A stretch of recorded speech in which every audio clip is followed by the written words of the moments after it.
Good morning and welcome to in Retail. We will start our presentation with our land acknowledgement. We recognize that Manitoba is on the treaty territories and ancestral lands of the Anishinaabe, Anishinaabe, Dakota Oyate, Denisovan, and Nehethawik peoples.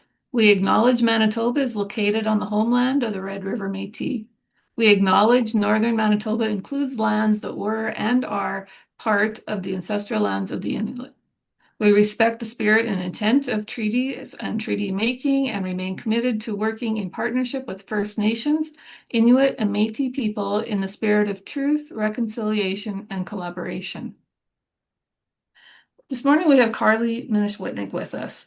With years of experience across the food and beverage industry, agri-food manufacturing, and food service channels, Carly Minish is a Red Seal chef, entrepreneur, and business leader driven by a passion for innovation and growth. As the founder and president of Smack Dab, a premium mustard company, Carly has built a values-led brand rooted in the belief that home cooking has the power to bring people together. Carly leads all facets of the business, from product innovation and commercialization to brand strategy, sales, and national retail development. Under Carly's leadership, Smack Dab has successfully developed and launched distinctive, non-traditional mustard flavors crafted with thoughtful sourced, high-quality local ingredients, earning strong retail partnerships and driving consistent sales growth. Carly's experience spans business development, strategic partnerships, supply chain management, and scaling operations with a hands-on, detail-oriented approach that ensures both market competitiveness and uncompromising quality with a strong foundation in culinary experience and manufacturing. Carly brings a unique ability to bridge creativity with commercial strategy. Carly thrives in building meaningful relationships with retailers, distributors, suppliers, and customers, and is deeply committed to collaboration, continuous improvement, and operational excellence. Passionate about curiosity, creativity, and connection, Carly aims to grow brands that deliver exceptional flavor, inspire confidence in the kitchen, and strengthen meaningful relationships across the food industry. I will just mention here too that Carly started at the Swan River Food Processing Center Commercial Community Kitchen. Carly, I'll let you take it from here. Okay, thank you so much. I should just start by saying I am getting over a cold, so I have a little bit of like a lingering ticklish throat. So if you see me mute and just like go to the side, I'll be back. Don't worry. So I appreciate your patience with me. But yeah, so today we are talking about winning in retail, and we're talking about how to really get your product on and off the shelves. So I understand you guys have been taking in quite a few seminars from Jeff about how to kind of build the fundamentals of like sell sheets and pitching and pricing, which is great because I'm not going to talk on those things too much. I'll talk about them really briefly. But we're really going to talk about the strategy behind getting your product into the store and then making sure it sells through. Because ultimately, it's great getting into stores. It's like a super exciting moment. It's like worth celebrating. But at the end of the day, getting into the store is the first hurdle. You need to make sure you actually get through the checkout into people's shopping carts and into their homes. That is the ultimate goal. So celebrate when you get in. It's great, but then you got a lot of work in between as well. And it's ongoing and it never ends. So we're going to really talk about that strategy today about winning once you're in retail. All right, so Karen gave you a very great introduction. But yeah, I am a Red Seal chef by trade. There's me with my chef gear on. That was a long time ago. Started going to culinary school. That's kind of where I dipped my toe into the love of food and everything involved with food, connection and enjoyment. And so when I left culinary school, I came back to Manitoba. I was apprenticing here, and I saw how my chef was using mustard in such a versatile way in the kitchen. And I was really inspired by this ingredient. So I did a lot of research on the market first. I went into lots of stores, I looked at the mustard section, and I thought, wow, it is so underdeveloped and so boring. There's so many traditional brands on the shelves. Like there's that My Mustard, there's a lot of different yellow mustard brands out there, but nothing fun and exciting and innovative. So that's kind of how Smack Dab was born. It was just born by me playing around with some really fun flavors and taking those to farmers markets. Fast forward 12 years later, we just finished up our work with Costco, which was really exciting. But we did start in farmers markets. We started kind of in the very beginning, like a lot of people do, and maybe where a lot of you guys are starting right now, which is great. And so we've really come a long ways in 12 years. I am a mom too. I have two young kids. There's a picture of my son Henrik. He's so cute. So yeah, that's kind of a little bit about me and what how I tick and kind of how I got into this crazy industry that we're in. So yeah, here's just a handful of the stores that we work with when we talk about retail. Sobeys, Safeway, Thrifty Foods is kind of our bread and butter. Thrifty Foods is the equivalent of Sobeys in BC, if you didn't know. Um, so yeah, though that's our bread and butter client, right? Customer right now. We sell primarily to those stores across Western Canada. We last year was a really big launch for us into Whole Foods into Canada, which was really cool. That's a huge customer and always been one that I've always admired. Sunterra Markets are just another one in the Calgary, Edmonton area. Leopold's Tavern, we actually just did a collab with Leopold's Tavern, the restaurant, which was really cool. And then also Costco. So we just finished our Costco Roadshow experience. Super different retail environment than the traditional wholesale. And I want to talk about it because it just goes to show how every chain can be a little different. Sobeys, Safeway, they're more the traditional retail. You wholesale to them or a distributor wholesales to them and they sell it. Costco is also typically that way, but they do road shows right now, which is really an interesting and exciting opportunity for a lot of companies. And I'm going to tell you just a little bit more about that. So we just finished our roadshow experience. Basically, how it works is you sell your product through Costco, and it's facilitated by CDS, which is their club demo services. If you go to Costco, you've probably seen the people at the different stalls sampling product. That's CDS. So it's kind of confusing because you sell with Costco, you sell through Costco, but you work with this CDS company to like put on the roadshow. And basically, what makes it different than typical retail is that it's more consignment based. So, when you work in retail, like you wholesale, you invoice a product, your products to a store, and then they pay you. This works a little bit different. You have your product there and you only get paid for what you sell. So the whole point is you have to really sell your product and really work to get your product to the checkout. So super different than a typical retail arrangement, but wonderful experience. It's kind of more of a volume thing. Like, you sell one unit in a store. Well, Costco, you have to sell a bundle for this roadshow. They expect you to do four of them as well.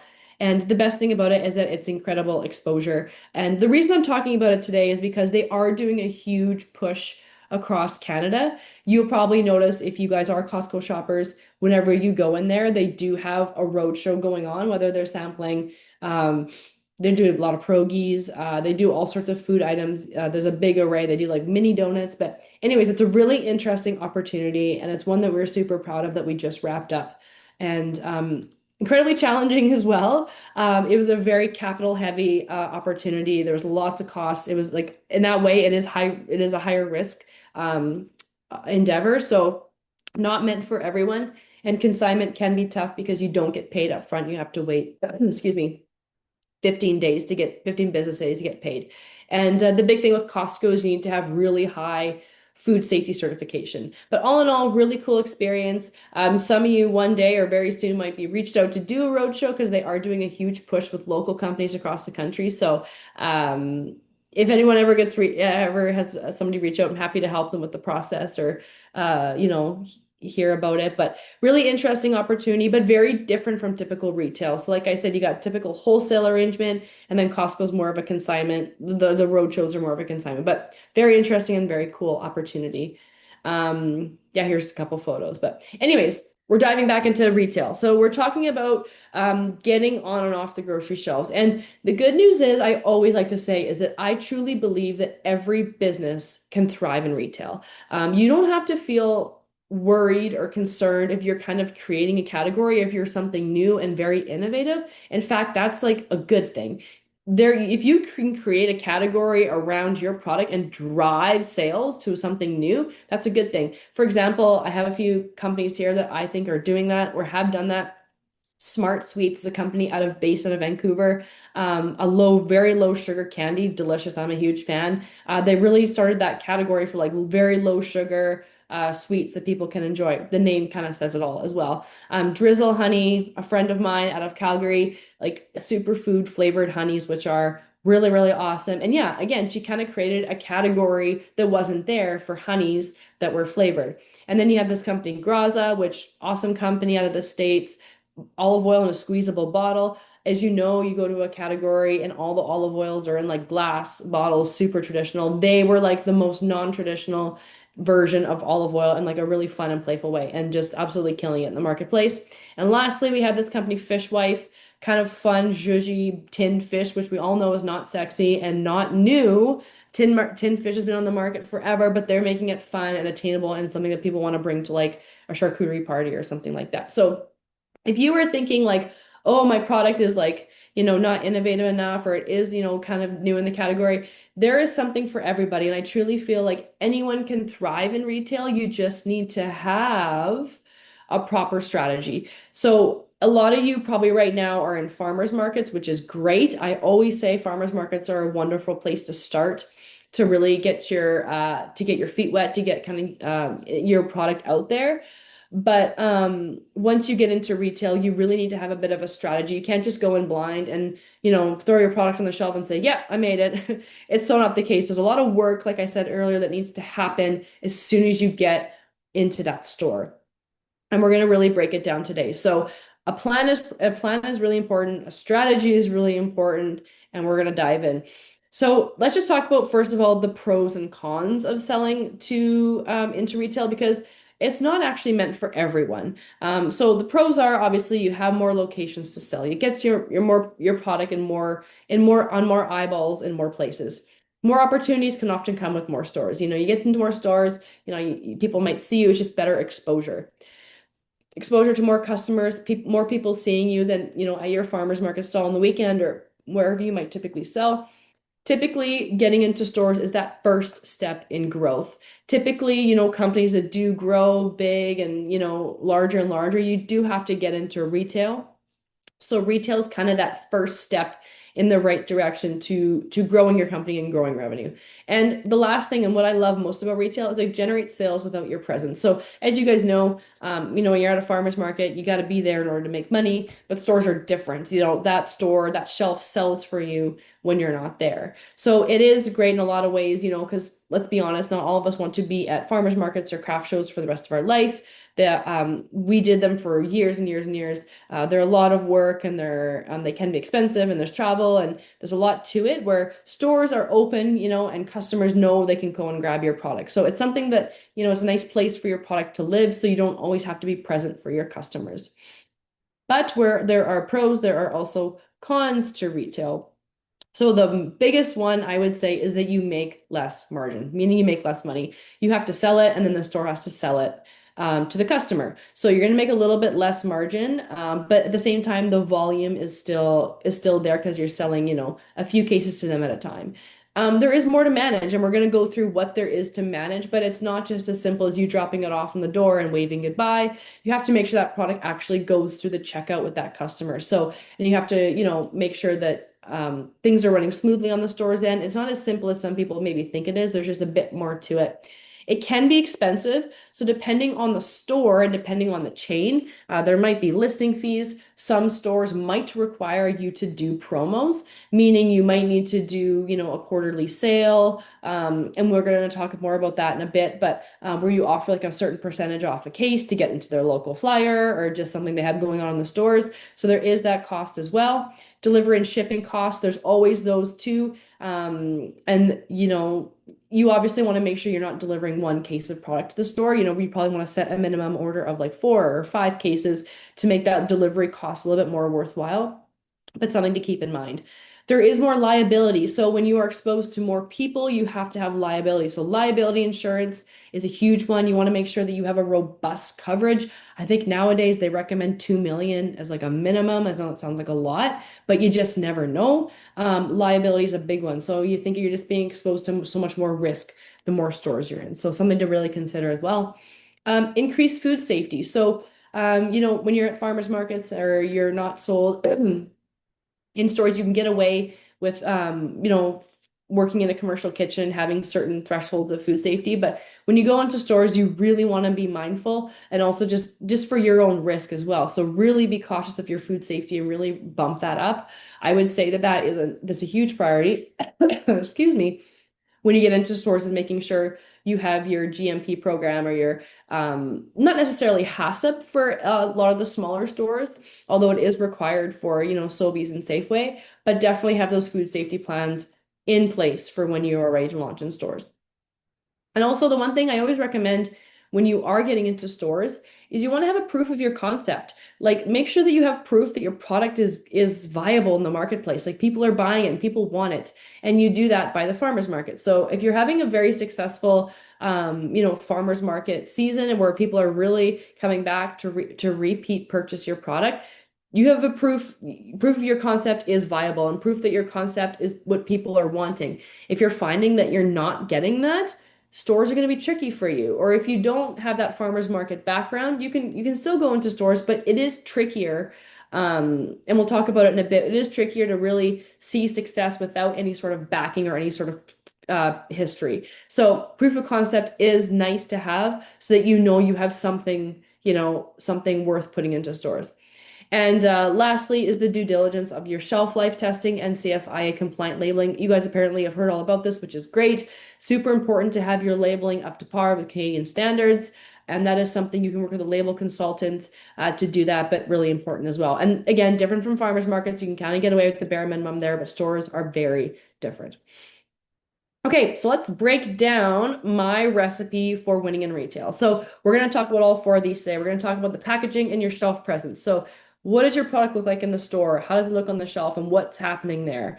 Next, we're going to talk about that initial contact and pitch. So this is with the buyer, with the store, and we're going to dive into that. In-store strategies to drive sales is a really big one. So how can you get your product off the shelf into people's shopping carts and into people's home, and then back again, repeat, repeat, repeat. We're going to talk about that. And then lastly, we're going to talk about cultivating your community, because ultimately, when you have a community that love your product, it's going to help you in stores as well. So we are going to just dive right in. I'm just going to take a quick sip here. Okay, so let's talk about just the first thing I'll say first before I get into this. If you have any questions, we'll save them till the end. I'm going to have quite a bit of time to answer your questions, so please write them down. We can really discuss anything you have that pops up here, but I'll just keep going through and we'll have a question time at the end. So packaging and shelf presence. So your packaging is so important. Like, I cannot express enough. I don't know if anyone's like me, but I'm not a big drinker anymore. But when I used to go to the wine store, I would buy a bottle of wine for the label, 100%, like every time. I don't know, I'm a sucker for that. I don't know, when people shop nowadays, they want a nice looking package, okay? And you can't get around it. You can't say, oh no, it's good enough. No, you need to have an attractive product, because attractive product signals it signals that you are professional. It signals you are put together. It signals that you have like all the boxes you're checking and you care and you've invested in your brand. So how I recommend you kind of figure this out is take your product to the grocery store. Take your product to the grocery store and set it on a shelf. Go to your category and set it on the shelf. How does it look? Take a step back. Does it look boring? Does it stand out? Is it the wrong package in general? You might find that you are just in the wrong vessel. Like maybe, for example, if you're in the freezer section and you go to a Red River Co-op and okay, this is where I might be. You put your product on the shelf. People can't see it. The label's in the wrong spot.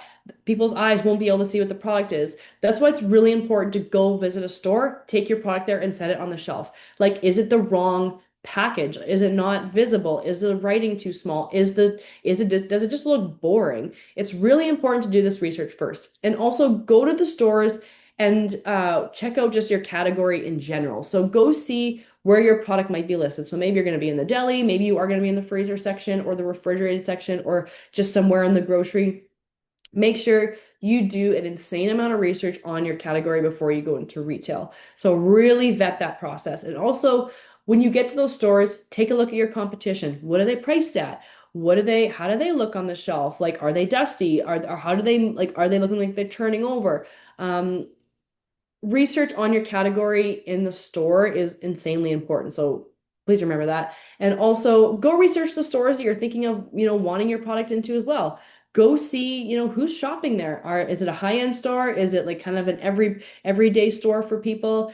Is it like a No Frills or is it a La Grata? Where are you thinking of being? And also thinking about if it's the right store for you. For us, we never thrived in VitaHealth. VitaHealth was never was never our customer base. We're not a health food product. We realized that. Our products never did well there and we got like kicked off the shelf. So it was a hard lesson for us to learn, but not every store is going to be meant for you. A store that's great for us is Lux Barbecue Company because they're barbecuing and people go in there looking for gifts and stuff for their barbecuing. And so our products do really well there versus the health food store. So think about your product from a very unbiased lens and really think about what your best stores are. And those are the ones you're going to be targeting. But take your product to a store and think about, is it eye-catching? Is it appealing? Is it boring? Again, don't like show your mom and then she's going to tell you it looks great because she doesn't want to hurt your feelings. Like, no, like take it to people that are going to give you honest feedback. That's really, really what you want because you want the general stranger public to think your product catches their eye, okay? This is really important. And then is your packaging suitable? I'm talking about this, but making sure it actually sits on the shelf properly. So if you're a bag of beans, I'm just going to give that as an example. You go to the bean section, all the bags are like flat and you can't really see unless you go and pick it up. What about a stand-up pouch instead so people can see what it is? So think about like where you are going to be and how people are going to see you. Eye level, lower, whatever. Just make sure that you have the proper labeling, the proper packaging to get people's eyes on your product. And then obviously CFI label compliance, which you all have heard about. Here's a couple examples of some packaging that I think is great. And for this hot sauce over here for babies, I think this is funny. Great packaging, really eye-catching, great squeeze bottles. Squeeze bottles are really in right now. This Vesper and this Fuse and Sip, believe it or not, are pretty much the same product. They're both dried fruit that you infuse into like a cocktail. But packaging is very different. This one is gorgeous. It's a big clear glass jar so you can see the fruit. It's just so eye-catching, really appealing. This one's beautiful too. It's a colored box with a cutout where you can see the fruit. So kind of same product, but different packaging, different story they're telling. So think about your product. Think about if your packaging or your vessel is the best way to sell it. And then think about maybe there's a way you can be creative, but also make sure your creativity matches functionality because you want to make sure that you don't just like get so creative that your functionality is crap. Sorry, but like you want to make sure they match. So make sure that it's a good product that you're putting your product into. Lastly is my friend Kate from Utopia, great product. I love her stand-up pouch. I think it's eye-catching, it's printed, so it looks professional, really well done. So go home from this today and just think about your product and think about like the best foot you can put forward in terms of presentation on the shelf. That's gonna be oh, I didn't know I animated that. That's gonna be the best. So okay, so then we're gonna talk about the initial contact and pitch. So you got the packaging, it's beautiful, you got the labeling, great. Now you get to go to a store. So how do you do that? So first of all, you want to make contact with them. I find popping in unannounced can be tough. It's a hit and a miss, and it can be a waste of your time if you don't get in touch with the right person. So I like to call. So call, schedule an appointment with that person, say, what works best for them, and come and meet with them. So when you come and meet with this buyer or owner of the store, make sure you come prepared. Have your sell sheets, and I think Jeff went over with you guys what's important for your sell sheets. Beautiful pictures of your product. Make sure you're dressed nice. Have samples of your product, and also have something to sample with. For example, when we used to go to stores to sample our mustards, I would bring the jars, and I'd also bring a package of pretzel sticks so that they could like try them there and take it back to the staff room and try and leave that behind with them so that they have something to really taste the mustard. Really important to have that kind of full experience with them. You don't need to like put on a full spread or anything, but just something simple but impactful that showed that you put some thought into it. And like I said before, research that store ahead of time. Spend some time in that store, walking around, understanding the clientele, and then what is special about their business. Like maybe find a way, like, oh, I know you guys do a lot of gift baskets. Well, you kind of can find a way to kind of mold their business practices into your product and how you think it's going to be successful. So, excuse me. Come prepared. So really know your stuff about the store, know the category, and think about how you're going to enhance it. And that's where you come to your pitch. So pitch, they want to hear about your company, kind of how you got going, lean into your story, which often people have really great stories. And they also want to hear about your why. So what's your purpose behind your company? Like, why did you start XYZ? Is this because you were bored, or it's because you had, a health issue that sparked you to create a product that does this? Or maybe you were maybe you're like me and you saw a need in a category that was really boring and needed like a bit more options, upscale options. Really take some time to understand your category, then you can really lean that into your pitch. Benefits, features are great. Talk about the benefits, so gluten-free, yada yada yada, but also the features. It's gonna turn more dollars in your category.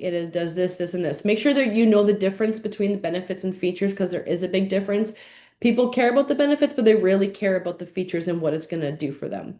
So, and how your company does things better. Like, don't be afraid to say, hey, we can do this, this, and this for you. We can, tackle some of your pain points. Maybe I don't know, maybe they have a hard time with people getting products consistently, with supply chain issues. Well, that's not going to happen with me because I'm local. Find a way to tackle their pain points and ask them questions too. Like, what are your pain points? Like, how can we help with that? It doesn't hurt to show that you want to help them as well. You can also share your growth that you've experienced with other stores or just your growth as your company as a whole, because they'll probably want to, take advantage of that. If you're a company that's growing, well, they're going to want you on on the shelf so they can grow with you. And your sales offer, a lot of people offer like an intro kind of offer for their products, like buy, 3 cases, get one half off. I don't know. You don't have to, but it's just something people do to entice stores sometimes. And keep it brief but memorable. Don't take much of their time. Don't take like an hour. Take like maybe 15, 20 minutes max. If you're vibing and you're feeling like it's good to keep going, but if you're sensing that this guy is like busy and he's distracted, don't keep him there. Just or she. But just keep it quick, keep it brief, and keep it like to the point.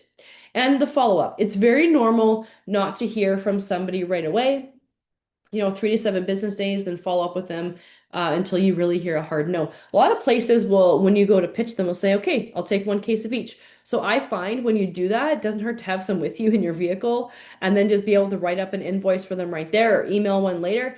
I actually find that most times with local small businesses, if you really do it properly, they will order on the spot. They'll want to get it in their store today. So be prepared to have product with you for that to happen. It might not happen. They might need some time, but sometimes it doesn't. Sometimes it works in your favor and they're like, yep, I'll take a case of each or whatever. So be prepared for both.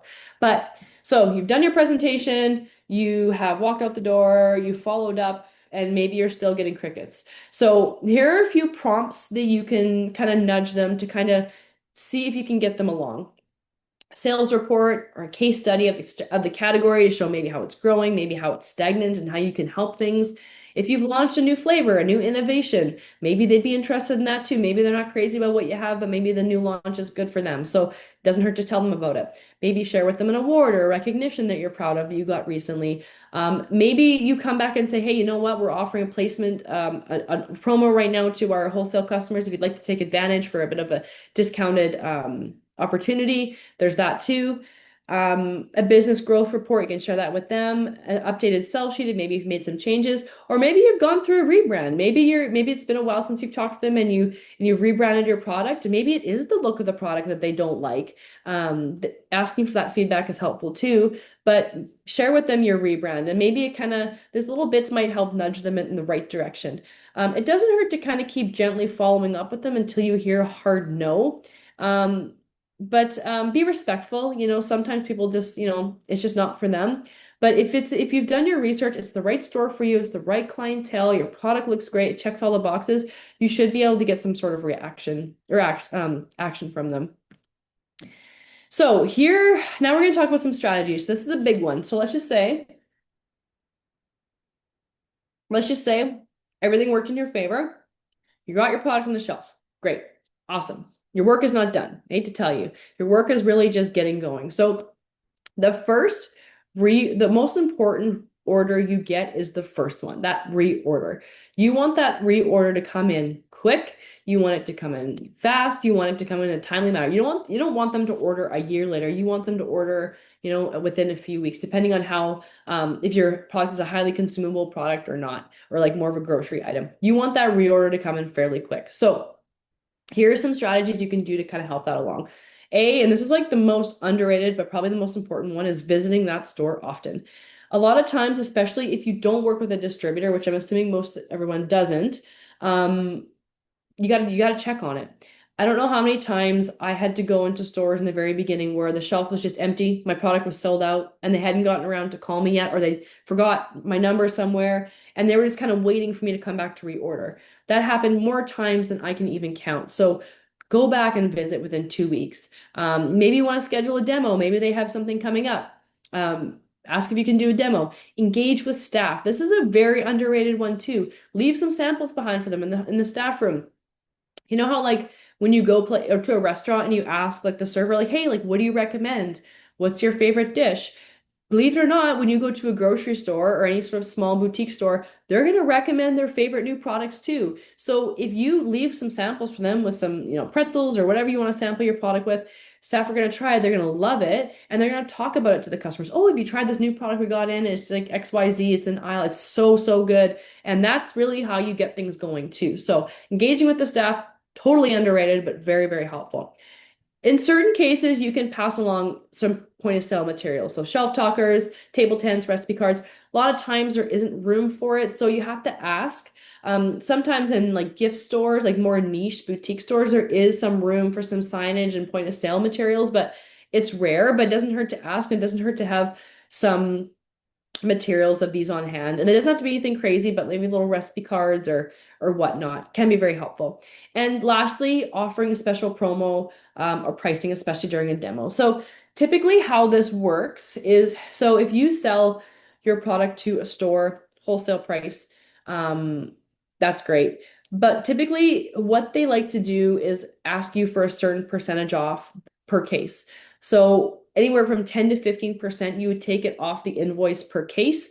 And then what they would do is if you're giving a discount, they might give a little bit of a discount in their margin. And together your product will get like $1 to $2 off on the shelf. I'm just getting like spitballing numbers, but that's kind of how it works. So you give a little and they give a little, and then it gets a discount on the shelf. Talk to them about that. A lot of stores have, quarterly flyers, have quarterly, I don't know, opportunities, like they, monthly things.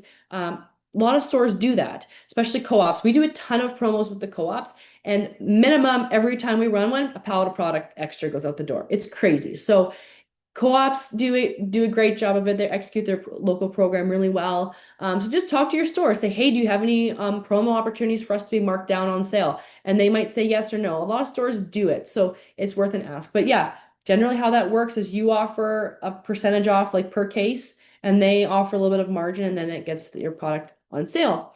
And then some other ideas here. So post on your social media. Let people know where to find you outside of farmers markets, especially in the winter when people aren't at farmers markets as much. Tell them where to find it in stores. Tell them where they can find it locally. And ask a retailer. A lot of times they send out newsletters or they have special events and they can, promote your product too. It's really kind of crazy what you get if you just ask. Like, it's funny to me how people just don't ask and they just assume the answer will always be no. But you just didn't hurt to ask people like, hey, do you have a newsletter that goes out that we can, get in by chance, or any sort of event coming up that we can, like a community barbecue that we could donate some product for? Like, you just never know, but you have to ask because people, they're too busy. They're not going to always assume or not going to always offer these opportunities to you. And then, yeah, like if you can't get to the store, just call or email, just check in and say, hey, just checking in, not able to get in this week. Hope everything's going good. Let me know if you have any feedback or whatever. Doesn't hurt. They might not get back to you, but hey, they're going to see it and they're going to appreciate it. And then lastly, and also incredibly underrated, is to advertise the locations at your farmers markets and craft shows. What we used to do when we were doing craft shows and markets is we used to have a little retailer card that we used to put in every single person's bag that bought smack dab. And we used to tell them, hey, we sell our mustards in these locations in the local area. Here's a card. You can find us there when we're not here. It is insane what that does and how that kind of snowballs. So like we just got those cards printed up on Vistaprint, like super cheap, but we gave them to everybody. Like, find our products at these locations, and then they know where to find them. So very underrated and super easy and basically free to do. So, and also when you're in retail, there are quarterly opportunities that come up that can help you drive sales. And these kind of also might help you get into stores too, if you can capitalize on these opportunities. But just to keep in mind that a lot of the big decision makers in stores, especially the bigger ones, work like 3 to 6 months out. So just keep this in mind with your planning as we go through. So just to kind of go through them really quickly. So let's talk about Q1, January and March. After Christmas, people are catching up from the holidays. Buyers are visiting trade shows. They're looking ahead to like Easter, Passover, Mother's Day, Father's Day. This is the time of year where they're wanting to bring in new products. So this is your time to shine. This is the time where you should be going to visit stores if you are a new vendor. January, February, March. Great time to go. A little bit slower in the stores. People are catching their breath. They're kind of getting the rhythm of the year. It's a great time.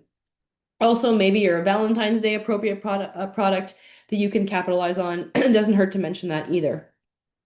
Q2, they are planning for spring and summer now. So Father's Day, Mother's Day, maybe you're a seasonal product like us. Like this is our time to shine here is like the summer month. This is where if we were going to knock on stores, this is when I would be going to stores being like, hey, it's barbecue season.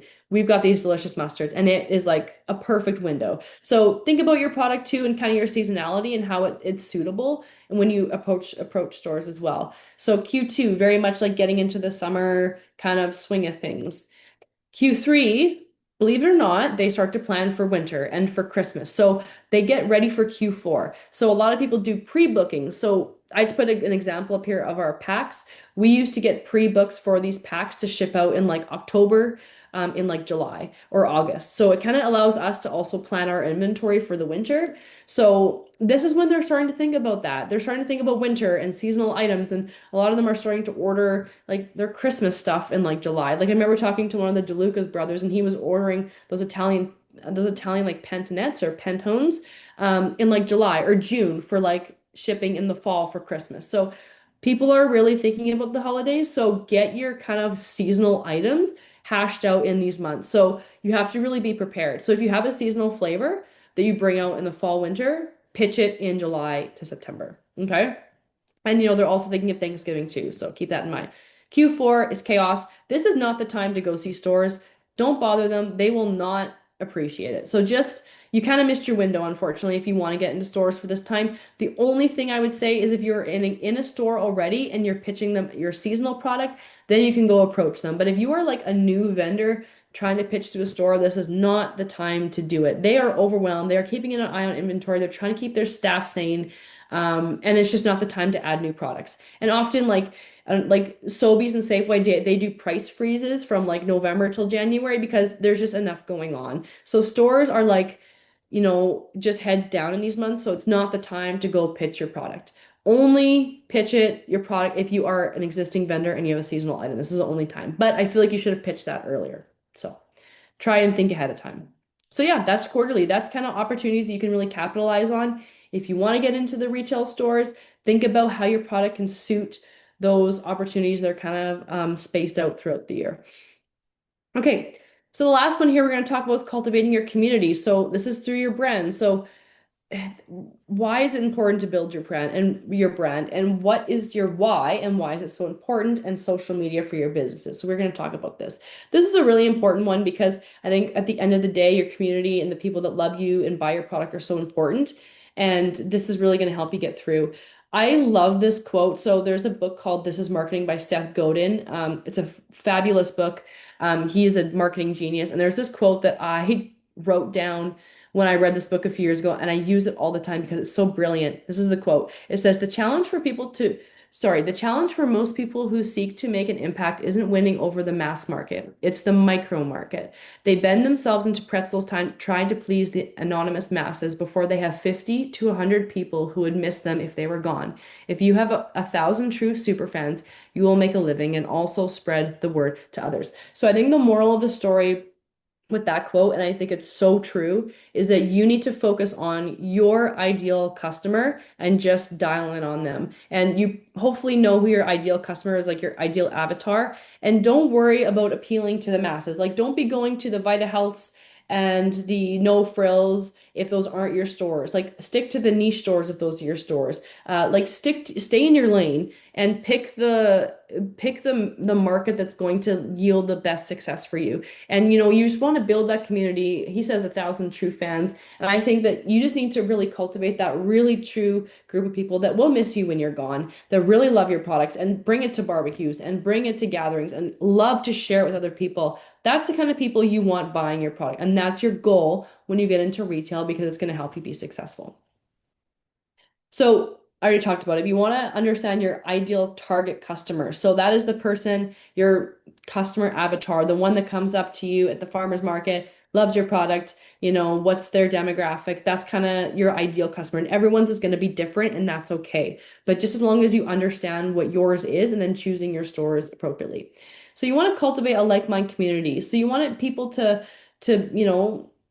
be a part of your community that you all have like similar mindsets. So maybe you love food, maybe you're health forward, maybe there's just certain aspects of your brand that are t tailored to certain people. You want a like-minded community that will be part of your brand that will be super fans really. And then it supports your why. So your why is your purpose, like why you exist. Why is your company here? It also, the importance of building your brand is to support that. And lastly, is it builds trust. So people are 4 to 6 times more likely to buy a product from somebody they feel like they trust. So they do that through, seeing a brand that, feel like aligns with them. So trust is really important, and it's something that you should always really, try to gain with your customers and your ideal clientele. So the big way to do that is through social media. So social media is a beast. I will say we've always gone like pretty ham on the social media since the beginning, and it's been very, very, very good for us. But you want to choose the right channels for you. So TikTok, Instagram, Facebook, there's Pinterest as well. That's a different one. But the importance is social media you'll kind of cultivate that community we talked about, and the people that will follow you, the people that will love your brand is really important. And social media is the best way to do it. It's affordable, it's effective, the exposure you get is unmatched, and it helps you kind of build that vibrant community of super fans. I will say though, so there's people in the marketing world that will never like that I say this. This is an unpopular opinion, but I think doing this for 12 years, I've really realized social media and marketing is super important, but it's only half of it. The other half is the execution at the store level that we talked about earlier. It is really like 50-50. So if you have a great community on social media and you have a great audience, and then they go to a store to find your product, but it's like in a weird section and it doesn't look great and the packaging is strange and it's not merchandised nice and it's in a store that maybe they wouldn't. You have to have the proper execution at the store level in order to make the community level work too. So they have to work hand in hand. So the important thing is make sure that, you do execute well at the store level with all the things we talked about. And then, the social media and building your community is a great thing to work alongside. But there's two pieces to the puzzle here. You have to make sure they're both working together. So yeah, it's great to market your product. It's great to market it and, build the beautiful reel and all the stuff on Instagram. But if you don't have that proper execution at the store level, it won't really matter. So just something to consider that there's a lot of things that need to work in together here. So how do you do that on social media? So you can post pictures, reels, videos, illustrations, kind of show who you are. The good thing about social media and now in this day and age, I will say, is there's such a focus on the founder right now. People really want to see the person behind the product. They want to see, what does the day look like to you? What did you learn about your recent launch, or something like that. People really want to see your struggles, your triumphs, your wins, your losses. They really like to see that. And that is easy to do if you're doing it. So, you can hire out your social media to any agency. It's going to be expensive, and it's not going to always give the effect I think people think they want to have, because right now people are really craving the founder-led marketing. And that is you sharing your story, sharing what's going on in your life, what you have, teasing what you have coming up. And it's really important, and it's easy to do. Well, it's not easy, it's still hard, it's hard work, but it's easy for you to do because you're it. So that's what I will say. Instagram and social media has really changed since the beginning. It used to be like you could just put up a pretty picture and you got, a million likes. And now it's like, no, people want to see, the real story behind the company. So don't be afraid to use humor. People love that too. So yeah, it's really important to get out there and, talk about your company, but it is a lot of work, but it is definitely worth it, I will say. Okay, we're going to touch on pricing a bit. I know you guys talked about this with Jeff, which is great, so I'm not going to dive into it too much. But the big thing I'll say is when you do work with stores and if you are getting into retail, your pricing should always be very close to the price you charge at farmers markets and craft sales. So if somebody goes to a co-op and they see your product for $12 and they go to the farmers market and they see it for 10, they're going to be like, okay, well, you know, that's good, I'll buy it here, but then that also might upset the store. So you want to make sure that you are close, like as close as you can be. At the end of the day, different stores will have different margins. So a co-op is going to have a different margin than like a gift boutique store. They might be more like 50%, where co-ops are more around the 30 range. So your product will be different in that respect, but as long as you still have the same wholesale price, and then that kind of you can suggest the wholesale, you can suggest the retail price, but at the end of the day, it's really up to them based on the store. But the big thing is you need to do your part and make that as close as possible. So stores take anywhere between 30 to 50% margin, again, depending on the store. Groceries very different from gift. And then you should aim for 50% margin, 60 is ideal. I know that sounds high, but hear me out. Because one day when you work with a distributor, you're going to need to factor them in. And they take, anywhere from 24 to 30% margin. So you got like another piece of the pie that's gone. So if you don't start to kind of factor that in early, you're going to have a hard time factoring that in later and you're going to leave yourself stuck for growth. So I always say 60% is ideal. Yeah, it seems like maybe it seems greedy, but pocket that cash for growth later. You're going to need it. So don't feel like 40, I think if you're wholesaling at 40, you're going to have a tough go. Make sure it's 50 to 60. As someone that's lived it, I recommend that because growth is expensive. It's very expensive right now to run a business. You're going to need that extra margin. But like I said, make sure that end price, whether it's in a store or to a customer, if you're selling directly to a customer, is very similar. I have a little diagram here to kind of explain. So B2C, business to customer, your cost, you're making a full margin and you're selling it to the end customer. But B2B, business to business, so your cost, you're selling it to a store who's then selling it to the end customer. So I hope that visually makes sense for people. And this price should be very close. So let's walk through a scenario where your pricing doesn't work. Maybe you need to look at your costs. So are your costs of goods too high? Are you spending too much on certain ingredients? Maybe you need to be looking at buying that ingredient a little bit more in bulk to get the price down. Maybe you're spending too much on labor. Maybe your overhead of your kitchen is too much. Maybe you need to start negotiating maybe long-term lease, better rates. And maybe your packaging is too expensive. Maybe you need to look at a different packaging option, maybe buying more in bulk. So if you're finding that your costs are too high, when you kind of play with these numbers, and we're not going to go into the calculations, that's like a whole nother thing. But if you're playing with your numbers and it's too high, look at your product. Maybe you need to look at reformulating your product a little bit. That is common to do because at the end of the day, you need to think of growth down the road too and make sure that you have some room and some margin to grow. So some different factors too. And then maybe, okay, so let's look at it this way. So maybe you end up doing your pricing and your product is kind of expensive. It's a premium product. Okay, well, you have to look at your product and say, does this look like a premium product? If it's a premium price, but it doesn't look like a premium product, and you get on the shelves in the store, you're not going to be successful. So you have to have that balance of like looking really premium, looking really sharp and really special to like, yeah, I'm going to pay $10 for that. Like I would never go and pay $10 for a squeeze bottle full of French's, right? It's a plastic squeeze bottle, it's economical, it looks cheaper, right? Versus a jar of Smack Dab, which is glass and looks a little bit more premium. That's the difference. So you need to make sure that your product looks the part too when you do this pricing and you do this costing. So that's my take on that. But again, if you're finding that your costs are high, maybe it's time to start looking at your inputs and seeing if you can get that price down. So yeah. At the end of the day, this is really important. At the end of the day, the store is not responsible for your success or making sure your products sell. It is all on you. And the amount of times I've heard people complain that, oh, we got into this store, but like it wasn't selling, so they delisted us, and like, how dare they? At the end of the day, that's not their problem. Like they are giving you the space, they are giving you the opportunity. Really, it is up to you to make sure that gets into this to the cart. So just recapping. So making sure maybe you have a promo cycle. Maybe you go on sale 4 times a year and the customer can take advantage.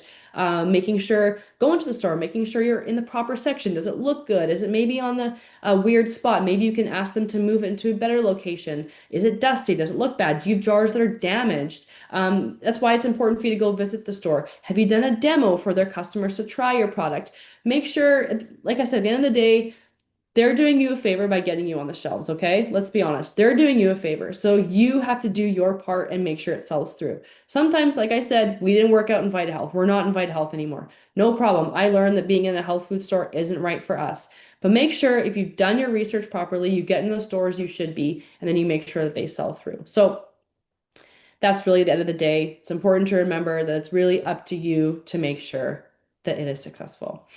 Yeah, and that's it. I think we're perfect. We have time for questions. This is the only shameless self-promotion I will do. I love doing things like this. I love, coaching people. If you ever would like a kind of an outside set of eyes on your product and could use a little bit of additional help, I'd be happy to help you. Just please reach out. I love doing this. I love helping people kind of get into stores because I really just want to see people successful. So if you ever want to reach out to me, there's my email. I'm happy to help.